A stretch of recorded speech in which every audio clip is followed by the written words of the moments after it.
Hello everyone, combined study point YouTube channel पर आप सभी का स्वागत है। और आज की जो हमारी क्लास शुरू हो रही है ये सभी के लिए बेसिक क्लास है और हर एक बच्चा इस क्लास को अटेंड कर सकता है। सभी के लिए कॉमन क्लास है। तो this is the class of English. और इस क्लास के अंदर जो ये क्लास आपकी शाम को 7 बजे शुरू हुई है, इस क्लास में ग्रामर करवाने वाला हूँ मैं, और जो सभी के लिए ज़रूरी है।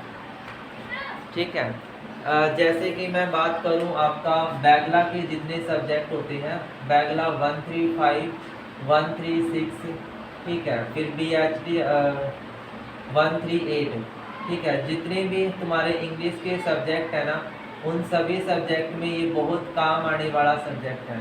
136 हो या 138 हो, दोनों के अंदर इंग्लिश आपकी काम आएगी। और जो मैं यहाँ पर पढ़ाने वाला हूँ वो सभी के लिए ज़रूरी रहेगी। ठीक है, तो आप लोग इस क्लास को ज़रूर से ज़रूर अटेंड करेंगे डेली बेसिस पर। और क्लास की जो टाइमिंग है वो 7 PM रहेगी। ठीक है, आज मैं थोड़ा सा शुरुआत कर रहा हूँ इंट्रोडक्टरी पार्ट से, और इसमें मैं बात करूँगा आपके इंग्लिश की। तो अगर मैं इंग्लिश सब्जेक्ट की बात करूँ तो इसके अंदर सबसे ज़्यादा जो पूछा जाता है पार्ट, वो है पार्ट ऑफ स्पीच। ठीक है, एंड दूसरी जो कनेक्टिविटी है वो फिगर ऑफ स्पीच की रहती है। और फिर आपके पास इसमें जो मेन आपका इंग्लिश के अंदर पोर्शन है वो रीडिंग कॉम्प्रीहेंशन का रहेगा। ठीक है, इन 3 कॉन्सेप्ट के आसपास आपकी सारी चीज़ें जो है वो स्ट्रगल आउट करती हैं।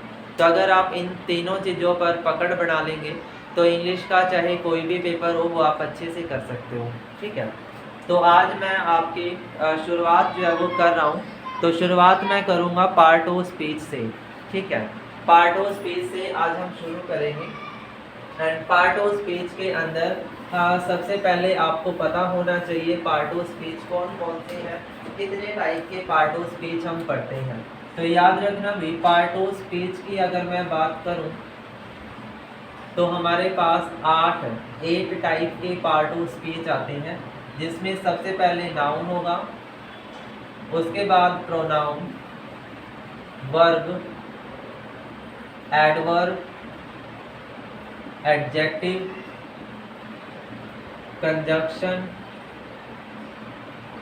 मैं इंग्लिश में मास्टरी करवा दूंगा आपकी अच्छे वाली, तो बिल्कुल घबराना नहीं है। बस हर रोज़ 7 बजे का टाइम सेट कर लो कि क्लास में आना ही आना है। और ये क्लास आपकी जब तक कि पेपर ना हो, पेपर के तुरंत चलेगी, क्योंकि ये सभी के लिए कॉमन है। ठीक है, तो इसमें आप सभी को आना है।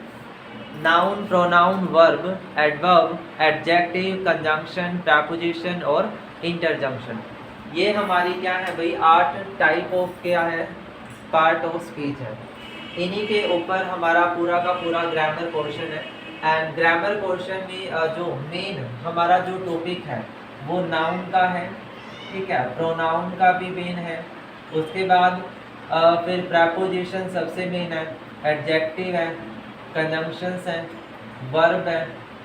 ठीक है, ये कुछ मेन से टॉपिक है जो हमें पता होने ही चाहिए। अगर इनका ये हमने नहीं सीखे तो ग्रामर का क्वेश्चन गलत होगा। फिलर के क्वेश्चन जो आते हैं, फिल इन द ब्लैंक्स के क्वेश्चन आते हैं, वो इन्हीं पर बेस्ड होते हैं। अगर पार्ट ऑफ स्पीच अच्छे से समझ गए तो ग्रामर का हर एक क्वेश्चन आप इजीली कर सकते हो। तो आज हम शुरू करते हैं नाउन। तो देखो भाई, नाउन क्या है, क्या क्या चीज़ें नाउन के अंदर आती हैं, किस तरीके से आप एक सेंटेंस में नाउन को पहचानते हो। सबसे पहले तो आपको ये पता होना चाहिए भाई नाउन कहते किसे हैं। तो इंग्लिश लैंग्वेज में नाउन वो वर्ड है, a word which is describe name, which describe name of a thing, an idea or a person। वो सारी चीज़ें, वो सारे वर्ड, वो सारे के सारे शब्द या तो किसी वस्तु का, किसी थिंग का नेम है, या कोई आइडिया है, या किसी पर्सन का नेम है, वो सभी के सभी हमारे नाउन के अंदर काउंट होते हैं। A word which is describing name of the thing, a name of an idea, a person, तो वो सभी आपके किस में आते हैं भाई, नाउन के अंदर आते हैं। तो जैसे मैंने आपको एग्जाम्पल दिया, एग्जाम्पल के लिए मैंने कहा water is flowing from bucket. ठीक है, एक एग्जाम्पल दिया कि water is flowing from a bucket. तो आपको यहाँ पर पता लग रहा है कि हमारा जो सब्जेक्ट है वो क्या है, वाटर, और this is the name of object है। इसी कारण से हम यहाँ पर क्या कहेंगे कि जो वाटर है वो हमारे लिए यहाँ नाउन है। वाटर क्या है, नाउन है। ये तो एक छोटा सा एग्जाम्पल हुआ। जब आप सेंटेंस में नाउन को एप्लीकेबल करते हैं तो उसमें बहुत सारी चीज़ें हैं जो आपके काम आती हैं, वो मैं आपको शॉर्टली बताता हुआ चलूँगा। ठीक है, तो सिर्फ इतना समझो कि भाई कोई भी शब्द जो किसी भी वस्तु का हो, किसी आइडिया का हो या किसी पर्सन का हो, उसे आप नाउन बोल देते हैं। ठीक है, जैसे मैंने कहा कि honest is our best policy, तो यहाँ पर ऑनेस्टी भी क्या हो जाएगा, नाउन हो जाएगा। This is the an idea. क्या है ये, एक आइडिया है कि एक विचारधारा है जो हम यहाँ पर देख रहे हैं। तो हमेशा आप इस बात को ध्यान रखेंगे, एक आइडिया कोई भी हो सकता है जिसमें हम नाउन के बारे में बात करते हैं। ठीक है, नाउन के अंदर और क्या चीज़ें हैं जो हमें काम आती हैं, वो कौन कौन सी हैं।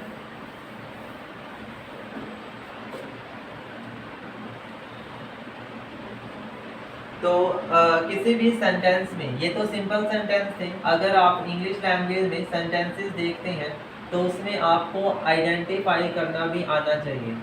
How to be identify the noun word, कैसे आप नाउन वर्ड को पहचानते हैं। कुछ कॉमन टर्म होती हैं जो आपके शब्द के लास्ट में मिलेंगी, जिसे आप क्या बोलते हैं, सफिक्स बोलते हैं। किसी भी वर्ड के अंदर अगर इनमें से कोई भी सफिक्स लगी हुई है तो वो आपका सेंटेंस, वो वर्ड हमारा क्या हो जाएगा, नाउन हो जाएगा। ठीक है, तो वो कौन कौन सी सफिक्स है एक बार मैं आपको नोट करवा देता हूँ, आप मेरे साथ नोट कर लेंगे। सबसे पहले है NESS। क्या है NESS? MENT, TION। ठीक है, इसके बाद है ITY, ICE, ANCE, ENCE, could, tude, and TH। ये कुछ कॉमन टर्म है जो हमें वर्ड के लास्ट में मिलेंगी, और ये आपकी हेल्प करती हैं किसी भी वर्ड को अगर आप नाउन बनाना चाहते हैं, किसी भी शब्द को नाउन में कन्वर्ट करना चाहते हैं तो इन सब का यूज़ करते हैं। ठीक है, एग्जाम्पल अगर मैं देना चाहूँ कि भाई हैप्पीनेस, क्या मैंने कहा, हैप्पीनेस। तो हैप्पीनेस क्या है भाई, एक नाउन है। कैसे पता लगा कि लास्ट में NESS है, और वो शुरुआत में ही मैंने बता दिया। ठीक है, मैंने कहा आपको चाइल्डहुड क्या है, एक नाउन है। कैसे पता लगा भाई, लास्ट में HOOD है। ठीक है, मैंने कहा परमानेंस, कैसे पता लगा, ANCE दिया हुआ है तो ऑटोमेटिकली क्या हो गया, नाउन वर्ड हो गया। ठीक है, एटीट्यूड कैसे नाउन है, इसके लास्ट में जो सफिक्स है वो क्या है, TUDE है। इसके लास्ट में जो सफिक्स दिया हुआ है वो कौन सा है, TUDE है। तो ऐसे करके हम नाउन को पहचान करते हैं। तो ये वर्ड हैं जो आपको पहचानने में हेल्प करेंगे, तो इनको आप एक बार नोट कर लेना। वही पार्ट ऑफ स्पीच का ये सबसे पहला टॉपिक है जो हमने आज सीखा है नाउन के अंदर। ठीक है, आपके जितना हमारा काम का है उतना ही करवाऊंगा, उससे ज़्यादा नहीं करवाऊंगा। तो आप एक काम करना, इंग्लिश में नोट करते हुए चलना भाई, जो भी मैं बात बता रहा हूँ उसको नोट डाउन जरूर करिएगा। बगैर नोट करे कोई भी काम आपका नहीं होने वाला है, तो इसलिए ध्यान रखना। ठीक है, आई बात समझ में, क्लियर हो रही है बातें? चलिए उसके बाद हम बात कर लेते हैं थोड़ा सा टाइप्स के बारे में। नाउन के कुछ टाइप्स भी होते हैं, जैसे कि हमारे पास होता है कॉमन नाउन। क्या होता है? Common noun. फिर एक होता है आपका प्रॉपर नाउन, एक होता है कंक्रीट नाउन। सारे मैं अच्छे से बताऊंगा, एक बार बस नोट कर लेना। कॉन्क्रीट नाउन, फिर होता है एब्स्ट्रैक्ट नाउन, और लास्ट है आपका कलेक्टिव नाउन। ठीक है, this is the type of our noun. ये सारे टाइप्स हैं। कॉमन नाउन है, प्रॉपर नाउन है, कॉन्क्रीट नाउन है, एब्स्ट्रैक्ट नाउन है एंड कलेक्टिव नाउन है। ये सारे के सारे हमारे क्या हैं? टाइप्स ऑफ द नाउन है। तो पहले मैं बात करता हूँ कॉमन नाउन की। इसे हम बोलते हैं जनरल। इन जनरल जो भी वर्ड आप यूज करते हैं वो सभी के सभी कॉमन नाउन में आएंगे। इन जनरल हम कोई बात कही कि भाई कंट्री, हमारी कंट्री, हमारा राज्य, हमारा स्टेट, ठीक है, तो वो एक कॉमन बात हो जाती है। ठीक है, जब किसी भी पर्टिकुलर की बात ना होकर कॉमनली किसी बात को कहा जाएगा तो वो हमारा क्या हो जाएगा? कॉमन नाउन हो जाएगा, जिसमें मैंने जनरली बात करी कंट्री की, इकोनॉमी की। ठीक है, आप स्टेट की बात कर लो, किसी डिस्ट्रिक्ट के पूरे के पूरे इंडिया के डिस्ट्रिक्ट, हरियाणा के डिस्ट्रिक्ट की बात कर रहे हैं। ठीक है, कॉमनली जो बातें होती हैं। सीजन की बात कर रहे हैं, कॉमन से मतलब सीजन की बात करते हैं, फ्रूट की बात करते हैं, वेजिटेबल की बात करते हैं, तो कॉमन है वो सारी चीज़ें। लेकिन जब आप किसी स्पेसिफिक की बात करेंगे तो वो प्रॉपर नाउन होगा। जैसे कि ये मार्कर, ये स्पेसिफिक है। जैसे आपका नाम स्पेसिफिक है, ठीक है, वो आपके प्रॉपर नाउन होंगे। ठीक है, दिनों के नाम में आपका Monday, Tuesday, Wednesday, Thursday, Friday, Saturday, ये क्या है? प्रॉपर नाउन नहीं, प्रॉपर नाउन है। भैया आपको पता है स्पेसिफिक की बात हो रही है, लेकिन कहेंगे कि कॉमन दिनों की बात हो रही है, तब हम कहाँ जाएंगे? कॉमन नाउन के साथ जाएंगे। तो ऐसे करके नाउन होते हैं ये। और कॉन्क्रीट नाउन जो है हमारा, वो क्या करता है बेटा? ये होता है फिजिकली एग्जिस्टेंस, जिसकी एक फिजिकल एग्जिस्टेंस होती है। किसी भी वर्ड में अगर आपको फिजिकल एग्जिस्टेंस दिखती है, 3 स्टेट होती हैं हमारी। कौन कौन सी भाई? Solid, liquid and gas. In 3 state के अंदर जो भी मटेरियल या वर्ड आपको दिया हो वो आपका कॉन्क्रीट नाउन है। और एब्स्ट्रैक्ट नाउन जो हमारा होता है वो बेसिकली किसी भी आइडिया या क्वालिटी को बताता है, किसी आइडिया या क्वालिटी को बताएंगे।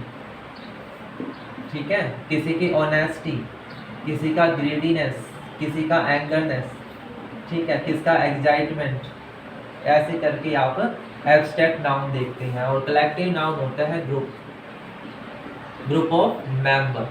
जहां एक से ज़्यादा व्यक्तियों का ग्रुप होता है उसे आप कलेक्टिव नाउन कहेंगे। एक से ज़्यादा जहां पर व्यक्ति हैं। ओके, तो आई होप कि भाई थोड़ा सा आइडिया लगा कि भाई पार्ट ऑफ स्पीच शुरू कैसे होती है, क्या इंपॉर्टेंट चीज़ें हैं। ठीक है, कल की क्लास में फिर यहीं से हम कंटिन्यू करेंगे। ओके।